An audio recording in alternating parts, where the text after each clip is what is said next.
Hey there, English 2. Yesterday we discussed evidence and the analysis of that evidence in preparation for you to complete that blog post that's due Sunday.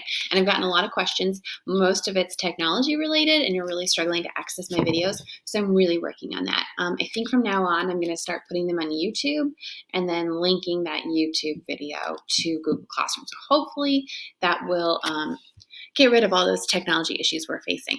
So this is what I did yesterday with you, right? We created this graphic organizer where on the left we chose really strong evidence that that supported our theme. And in my case, that was lies and deceit. Okay, that's not the only theme, that's one of the themes. And on the right-hand side, we focused on analyzing that specific evidence. Today, I want to take this graphic organizer and put it in a well-written paragraph. So here's what I've done.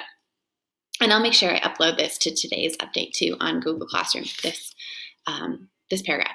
So let's also remember that yesterday I introduced to you that acronym of ICE. I'm going to show you the breakdown of ICE in this paragraph. It's not going to look ICE and it's not going to look like that because we're comparing multiple texts, right? And that's the point, to compare multiple texts and to show that themes prevail throughout texts and are ultimately universal. So, when one considers the idea, of lies and deceit, so frequently it is assumed that one party is responsible for knowingly spreading false ideas. However, false information could just as easily be spread by refusing to question or consider the source. For example, in the poem The Hangman by Maurice Ogden, the townspeople observe the gallows being built by the courthouse and don't question its construction.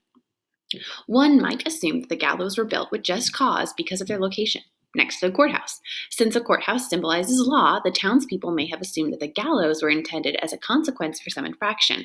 When the hanging continued without any apparent reason, however, the townspeople kept silent and did not question the hangman's motives. Similarly, there's my comparison. In Night, Moshi the beetle returns to Saget and urges the townspeople to heed his warnings and evacuate.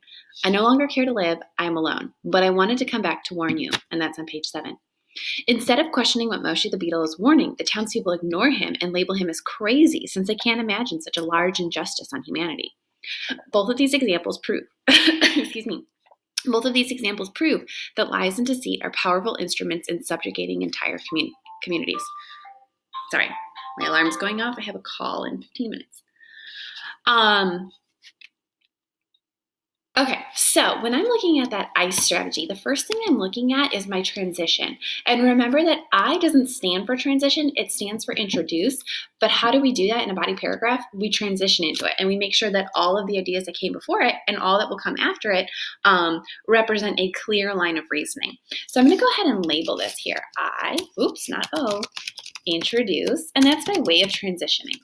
Okay, what am I transitioning with? Still my theme.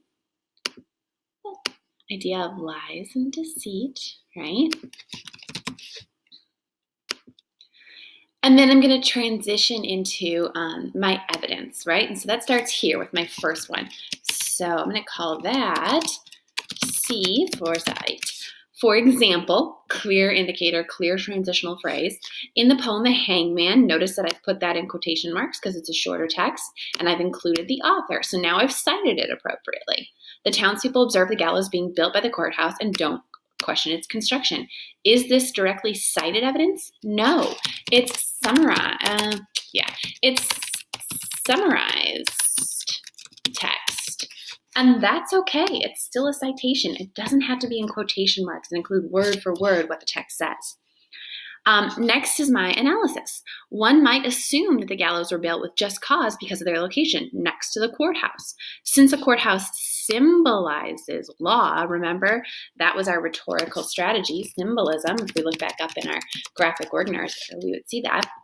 The townspeople may have assumed that the gallows were intended as a consequence for some infraction.